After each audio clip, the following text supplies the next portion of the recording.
রমেন জোর করে দীপ্তিকে নিজের কাছে টেনে নিল। হঠাৎই তার মুখ, বুক, কণ্ঠ অজস্র চুম্বনে ভরিয়ে দিল। দীপ্তি বাধা দিল না, আবার সরেও গেল না। অভিমানে তার চোখ জ্বালা করছে। মনে মনে বলল, আমার দেহের ওপর যদি তোমার লোভ হয় তবে দেহই নাও। আমি চাই না তোমার সাথে কথা বলতে, চাই না তোমাকে ভালোবাসতে। রমেনের সারা দেহ উত্তেজনায় কাঁপছে, কিন্তু একটু পরে তার ব্যবহারে লজ্জা পেয়ে তাকে ছেড়ে দিল। এ কি করছে সে? তার কাণ্ডজ্ঞান কি লোপ পেল? যতই হোক, দীপ্তি ছেলে মানুষ। আমাদের গল্পের নায়ক রমেন ও নায়িকা দীপ্তি। বিয়ের আগে রমেনের সঙ্গে দীপ্তির আলাপ হয়নি। আচ্ছা, এই নববিবাহিতা দম্পতি কি পারবে তাদের বিবাহিত জীবনের প্রথম রাত্রিটিকে স্মরণীয় করে তুলতে? তাহলে শুনে নেওয়া যাক গল্পটি। গল্পটির নাম ফুলশয্যার ইতিহাস। লিখেছেন লেখক গজেন্দ্র কুমার মিত্র। আর হ্যাঁ, গল্পটি যদি একটুও ভালো লেগে যায় তাহলে চ্যানেলটিকে সাবস্ক্রাইব করতে ভুলবেন না কিন্তু। ধন্যবাদ। একে একে সবাই বাইরে চলে গেল। রমেন ঘরের দোরে খিল দিয়ে ঘরের আলোটা কমিয়ে বিছানার পাশে এসে দাঁড়ালো। দীপ্তি তখন মাথার বালিশে মুখ গুজে চুপ করে পড়ে আছে। সে যে ঘুমিয়ে পড়েনি বোঝা যায় তার দ্রুত নিঃশ্বাস পড়ার শব্দে। সাদা বিছানার সর্বত্র গোলাপের পাপড়ি ছড়ানো, তার মধ্যে ফুটন্ত গোলাপের মতোই দীপ্তির দেহটি পড়ে আছে। পড়ে আছে বললে ঠিক বোঝানো যায় না। অত্যন্ত নরম সিল্কের কাপড়ের মতো এলাইয়া আছে। দীপ্তির দেহটি ক্ষীণ হলেও সুগোল, সুডোল ও সুকুমার। দেখলে মনে হয় এ দেহ এতই কোমল যে কারোর হাতের ভারও সহ্য করতে পারবে না। এত সুকুমার দেহ এর আগে কারো দেখেছে বলে রমেনের মনে পড়ল না। ট্রেনে আসার পথে রমেন আগের দিন একবার চুরি করে তার মুখটি দেখেছিল। দীর্ঘ উপবাসে তার মুখটি শুকিয়ে মলিন হয়ে গেছে। তাকে দেখে রমেনের বুকের ভেতরটা ছ্যাঁত করে ওঠে। আজ সারাদিন কাজের ব্যস্ততায় রমেন একবারও ভালো করে তার মুখটি দেখেনি, কিন্তু আগের দিনের সেই ক্ষুধায় কাতর মুখটি বারবার তার মনে পড়েছে। সমস্ত কাজের মধ্যে সেই দুটি সুন্দর চোখ তার মনকে চঞ্চল করে দিয়েছে। রমেন পকেট থেকে টর্চ বের করে একবার দীপ্তির মুখটি দেখার চেষ্টা করল। দীপ্তি কয়েক সেকেন্ডের জন্য মুখটি তুলল ঠিকই, কিন্তু চোখ মেলে তাকালো না। রমেন একটা ছোট দীর্ঘ নিঃশ্বাস ফেলে বিছানার তলার দিকে এসে বসল। তার বয়স একটু বেশিই হয়েছে, এ কথা কেউ আর আজ অস্বীকার করতে পারবে না। সাধারণ শিক্ষিত বাঙালির ঘরে যে বয়সে বিয়ে হয় সে বয়স সে বহুদিন পূর্বেই ফেলে এসেছে। আজ এই প্রায় যৌবনের প্রান্ত বয়সে এসে ওই 15 বছরের মেয়েটিকে বিয়ে করে সে কি ভুল করল? দীপ্তির বয়স যে 15-র বেশি নয় সে আগেই বুঝেছিল। আজ আরও নিঃসংশয় হলো তার মুখের দিকে চেয়ে। একেবারে ছেলে মানুষের মুখ। রমেনের মনে পড়ল তার বন্ধু বান্ধবরা এই অসম বিয়েতে বাধা দিয়েছিল, কিন্তু দীপ্তিকে দেখে এতই ভালো লেগেছিল যে সে কারোর কথা শোনেনি। কিন্তু আজ তার মনে মনে একটু ভয় হতে লাগলো। সে কি পারবে দীপ্তির মনের মতো হতে? কিশোরী দীপ্তির পাশে তাকে কি নিতান্ত বেখাপ্পা লাগবে? সে একবার তার 34 বছরের জীবনযাত্রার দিকে ফিরে তাকালো। খুব অল্প বয়সে তার মাথায় সংসারের ভার পড়েছিল। ভাই বোনদের মানুষ করা আর পয়সা উপার্জন করা ছাড়া অন্য কোনো দিকে মন দেওয়ার সময় পায়নি। মা এবং বোন ছাড়া অন্য কোনো মহিলার সহচর্য সে কোনো দিন পায়নি। কোনো অভিজ্ঞতা বা জ্ঞান নেই তার এই বিষয়ে। যদি দীপ্তি তাকে ভালোবাসতে না পারে, যদি তাকে ভয় পায়।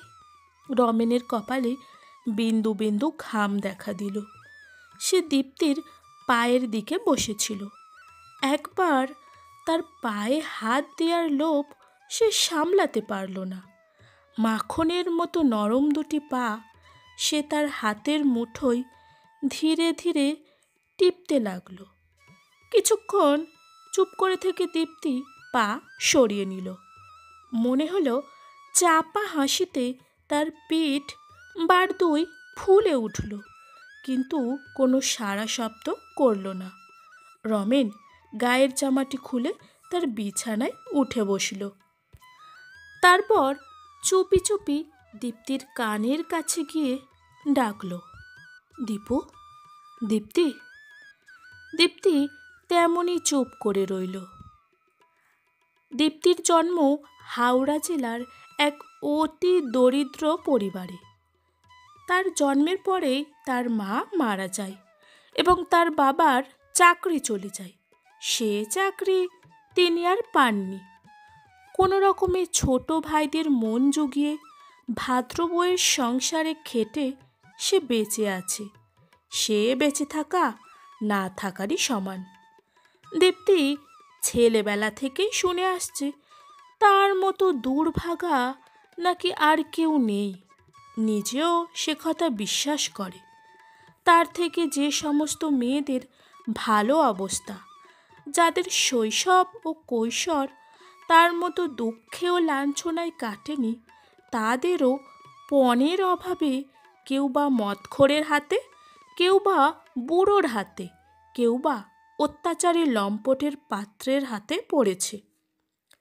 তাদের দুর্দশা দীপ্তি নিজের চোখে দেখেছে এবং নিজের অদৃষ্টের কথা ভেবে শিউরে উঠেছে। সে মাঝে মাঝে ভাবে তাড়াতাড়ি যা হোক একটা হওয়া ভালো। বিবাহিত জীবনে তাও একটা স্বাধীনতা আছে। আবার ভাবে বাপের বাড়ির জীবনে দুঃখ আছে ঠিকই, কিন্তু অপমান নেই। কিন্তু স্বামীর কাছে গিয়েও যদি তার ভাগ্যে অপমানই জোটে, তাহলে সে কি সইতে পারবে? তাছাড়া বাপের বাড়ির দুঃখ আজ না হয় কাল শেষ হবেই, এই আশায় সে বেঁচে আছে। কিন্তু শ্বশুর বাড়ির সম্পর্ক যে আজীবন। এমন সময় কার্তিকের মতো রূপ ও অগাধ ঐশ্বর্য নিয়ে রমেন নিজেই আসলো তাকে দেখতে। দীপ্তির সেদিনের কথা আজও মনে আছে। রমেনের রূপ ও অর্থের কথা দীপ্তি আগেই শুনেছিল। যে লোকটি ঘটক, তাকে তার জ্যাঠাইমা ধিৎকার দিয়ে বলেছিল, কেন ও চেষ্টা করছো মিচিমিচি? ও বাঁদরির কি আছে যে পছন্দ করবে? শুধু শুধু লোক হাসানো। তার উপর সেদিন তাকে সাজিয়ে দেওয়ার মতো কেউ ছিল না। এমনকি জেঠিমা কাকিমারা একটা ভালো কাপড়ও তাকে পরতে দেয়নি। একটা পুরাতন রংচটা কাপড় পরে লজ্জায় ও সংকোচে কোনো রকমে রমেনের সামনে গিয়ে দাঁড়িয়েছিল। তারপর দূরে জামরুল গাছের আড়াল থেকে রমেনকে দেখে মুগ্ধ হয়েছিল। সন্ধ্যাবেলায় তুলসী তলায় প্রদীপ দিতে গিয়ে মাথা খুঁড়েছিল, সে কথা সে আজও ভোলেনি। চোখের জলে তুলসী মঞ্চের মাটি ভিজিয়ে সে বারবার বলেছিল, হে ঠাকুর, সে যেন আমায় পছন্দ করে। কিন্তু ভগবান যে সত্যিই তার দিকে মুখ তুলে তাকাবে সে কোনোদিন আশা করেনি। তাই যেদিন খবর এলো যে রমেন তাকে বিয়ে করতে রাজি হয়েছে, বাড়ির অন্যান্য লোকের মতো সেও বিশ্বাস করেনি। তার জ্যাঠাইমা তাকে বলেছিল, ও তোকে ঠাট্টা করছে রে, তোর কি আছে রে যে তোকে পছন্দ করবে। দীপ্তি মুখে বা মনে কোনো প্রতিবাদ করেনি। হয়তো সত্যিই তাকে পছন্দ করার মতো কোনো কিছুই নেই। শুধু গভীর রাত পর্যন্ত চুপি চুপি মুখে কাপড় গুজে কেঁদেছে। তারপর শেষ পর্যন্ত সেই দিনটিও এসে পড়ল, যেদিন কারোর কোনো সংশয় রইল না। কাকিমা ও জেঠিদের দলের হলো হিংসে, কারণ তাদেরও দীপ্তির মতো বিবাহযোগ্য মেয়ে ঘরে আছে। দীপ্তিকে তারা নানা রকম খারাপ কথা শোনাতে লাগলো। দীপ্তি দুঃখ পেল না, তার গর্ব হতে লাগলো। রূপকথার রাজপুত্রের মতো পক্ষীরাজ ঘোড়ায় করে তার স্বামী আসছে তাকে নিয়ে যেতে। মুহূর্তেই এই বেদনা শোনা হয়ে যাবে। জেঠি কাকিরা যত দুঃখই দিক না, সে গ্রাহ্য করে না। কিন্তু কোথাও কোথাও তার আদরও বাড়তে লাগলো। তার কাকার দুটি মেয়ের আগেই বিয়ে হয়েছিল। এতদিন পর্যন্ত তারা ভালো করে কথা পর্যন্ত বলতো না তার সাথে। তারাই এখন তাকে ঘিরে ধরল। তাদের বিবাহিত জীবনের নানা কথা তাকে বলতে লাগলো। ও অনেক উপদেশ দিল। মনে আছে, বিয়ের ঠিক আগের দিনই অনিলা তাকে বলেছিল, দেখিস ছুরি, চট করে যেন স্বামীর হাতে ধরা দিসনি, তাহলেই বাপু দাম কমে যাবে। অন্তত 3-4 দিন খেলিয়ে তবেই কথা বলবি, বুঝলি। তার কাকিমার মেয়ে বলেছিল, হ্যাঁ, ধরা না দিয়ে কি পার পাবে? আজকালকার ছেলেরা যা পায়ে ধরে কেঁদে কেটে ঠিক কথা কবেই। বাবা, আমাদের মানুষটি যা কাণ্ড করলো। সব প্রতিজ্ঞাই শেষে ভেস্তে গেল। অনিলাও হেসে বলেছিল, তা যা বলেছিস ভাই, যা বেহায়াগিরি করে। তার জেঠির মেয়ে মকর বলেছিল যে তার ফুলশয্যায় সে স্বামীর সাথে কথা বলেনি বলে তার স্বামী মাথা খুঁড়ে একেবারে রক্তগঙ্গা বইয়ে দিয়েছিল। কথাটা শুনে তার সারা দেহে আবেশে কাঁটা দিয়ে উঠল। সারা রাত ঘুমোতে পারেনি। তার শুধু একটা মুখের কথা শোনার জন্য একটা পুরুষ মানুষ পায়ে ধরতে পারে? এ কি কখনো সম্ভব? ওই সুন্দর পুরুষটি, যার জন্য সবাই তাকে এর মধ্যে হিংসা করতে শুরু করেছে, যার রূপ ও অর্থ সম্পদের কথা সারা গ্রামের লোকের মুখে মুখে, সেই শুধুমাত্র তার মুখের কথা শোনার জন্য তাকে মিনতি করবে, তার সাথে সমস্ত রাত্রি কথা বলে কাটানোর জন্য তার পায়ে ধরবে। কিন্তু এই কথাটা তার বিশ্বাস হলো না। আবার অবিশ্বাস করলে বুকের ভেতরটা বেদনায় টনটন করে ওঠে। এমন করে আশা ও নিরাশায় সমস্ত রাত্রি কেটে গেল। ভোর রাতে তন্দার ঘরে স্বপ্ন দেখল যে একটা ঘরে সে অভিমান করে দরজা বন্ধ করে বসে আছে, আর তার স্বামী দরজায় মাথা ঠুকছে। বিয়ের দিনেই কি লাঞ্ছনা না শুনতে হলো। গায়ে হলুদের তত্ত্বের বেনারসি খানা যখন তার বিশ্বনিন্দুক কাকিমাও দেখে বলল যে, না বাপু, এর দাম 100 টাকার কম নয়, বলে রাখছি। তখন আর কারোর হিংসার বাধা মানল না। বাইরের মুখোশ খুলে নিজেদের রূপ ধারণ করল। কিন্তু সেই সব দিকে তার চিন্তা ছিল না। তার মনে তখন একটা অপরূপ সুর বেজে চলেছে, তাতেই তার মন আচ্ছন্ন হয়েছিল। ওই অসংখ্য দামি দামি শাড়ি, ওই রকমারি জামা, ওই বহু মূল্য দামি সোনার হার এসেছে শুধুমাত্র তার জন্যই। একান্তভাবে ওইগুলি তারই। তাই শুভ দৃষ্টির সময় সকল লজ্জা ভুলে তার স্বামীর দিকে মুখ তুলে চেয়েছিল। রমেনের সুন্দর মুখের দিকে তাকিয়ে তার সমস্ত মন ভরে উঠেছিল। ছোটবেলায় শুনেছিল গৌরী মহাদেবকে পাবার জন্য অনাহারে হাজার হাজার বছর তপস্যা করেছিল। তার মনে হলো সেও এই 15 বছর বয়সেই তপস্যা করে তার মহাদেবকে পেয়েছে। সে মনে মনে ভগবানকে বলতে লাগলো, হে ঠাকুর, এত সুখ কি আমার কপালে সইবে? তারপর সে শ্বশুর বাড়ি এসে পৌঁছালো।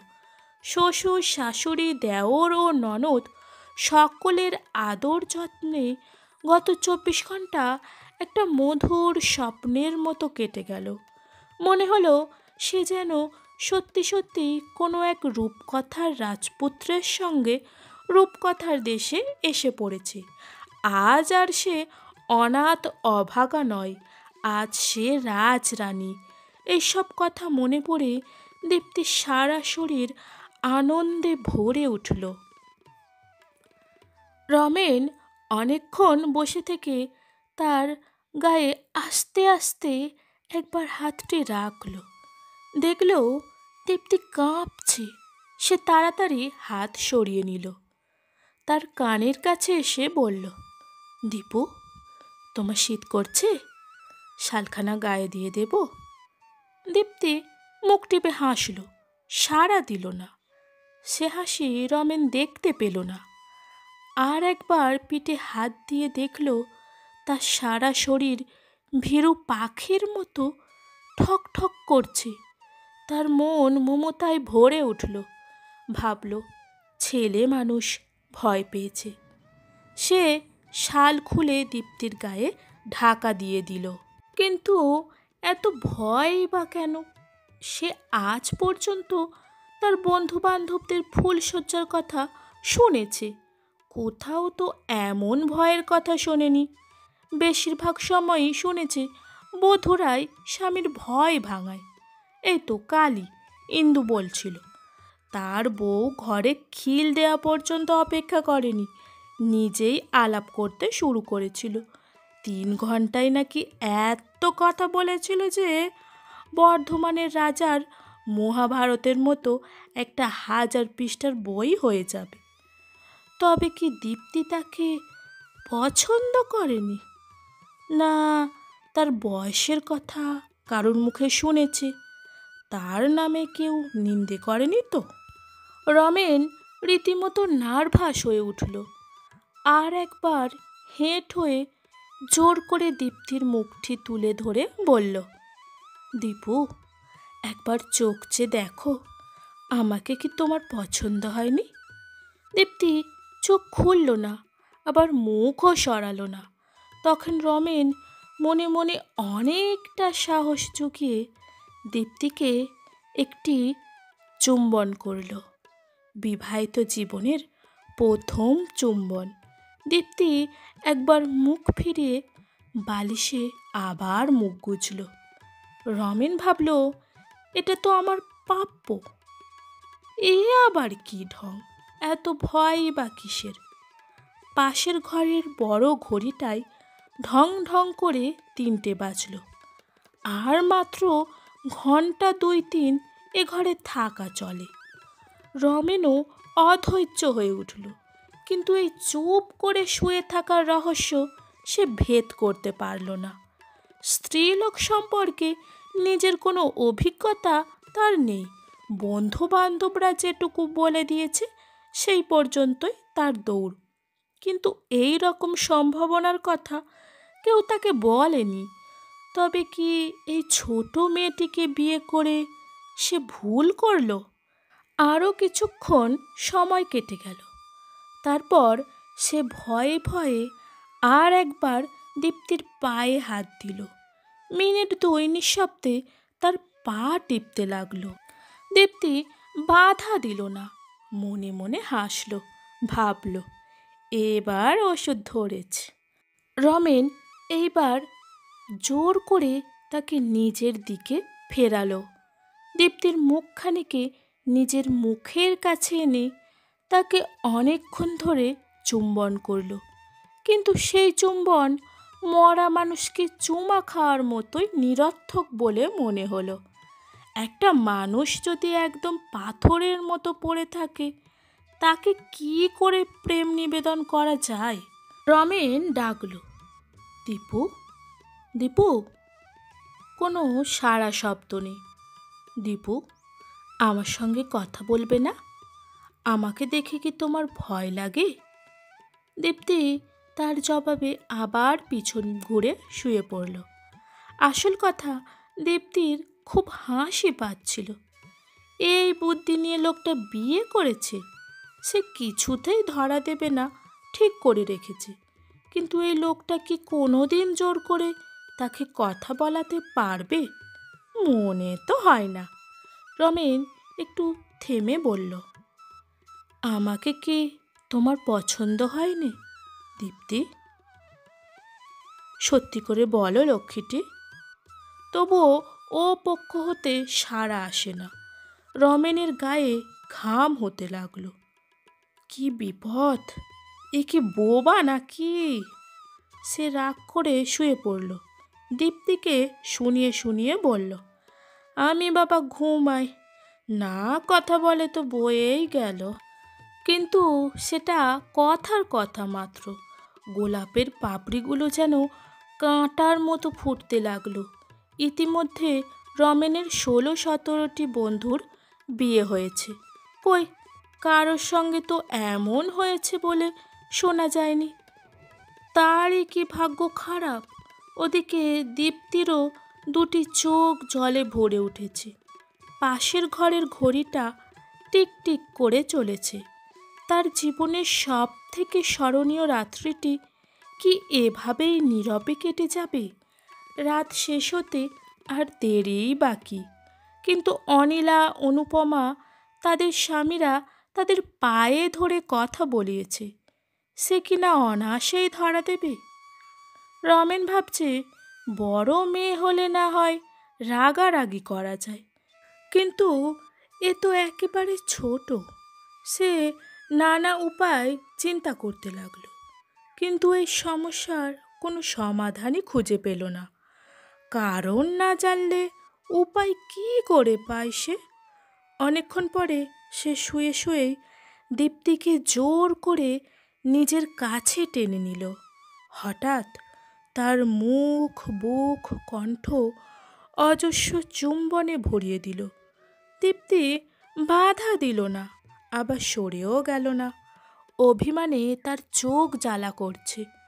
মনে মনে বলল, আমার দেহের উপর যদি তোমার লোভ হয়, তবে দেহই নাও। আমি চাই না তোমার সাথে কথা বলতে, চাই না তোমায় ভালোবাসতে। রমেনের সারা দেহ উত্তেজনায় কাঁপছে। সে দীপ্তির গায়ে হাত বোলাতে লাগলো। অকারণে তার হাতটি চেপে ধরল, কিন্তু একটু পরেই নিজের ব্যবহারে লজ্জা পেয়ে তাকে ছেড়ে দিল। এ কি করছে সে? তার কি কাণ্ডজ্ঞান লোপ পেল? একটু একটু করে তার লজ্জাটা রাগে পরিণত হলো। ওইটুকু মেয়েরই বা এত কিসের জেদ? এত অহংকারী বা কেন? দীপ্তি কি মনে করে তাকে বিয়ে করে সে তার মাথা কিনে নিয়েছে? সে দেয়ালের দিকে মুখ করে শুয়ে পড়ল। থাক দীপ্তি ওর অহংকার নিয়ে, রমেন আর ওকে সাধতে যাবে না। দীপ্তিও বুঝতে পারল না কোথা দিয়ে কিভাবে এসব হয়ে গেল। সে চুপ করে শুয়ে রইল। অঝোর ধারায় চোখের জলে ফুলশয্যার নতুন বালিশ ভিজতে লাগলো। এমনই করেই দুটি নববিবাহিতা নরনারী অন্তরের অগাধ আশা, আকাঙ্ক্ষা, কামনা বুকে করে নীরবে পাশাপাশি শুয়ে রইল, এবং তাদের সেই বেদনাকে উপহাস করে পাশের ঘরে অন্ধকারে টিকটিক করে ঘড়ি বেজে চলল। ভোরের আলো জানালার কাছে পড়তেই রমেন ধড়মড় করে উঠে বসল। সেই ম্লান আলোয় প্রথমেই তার চোখে পড়ল দীপ্তি কাঁদছে। রমেনের মুহূর্তের মধ্যেই তার মনের রাগ আগের মতোই আনন্দে পরিণত হলো। সে ব্যাকুলভাবে দীপ্তির হাতটি নিজের হাতে ধরে বলল, দীপু, কি হয়েছে?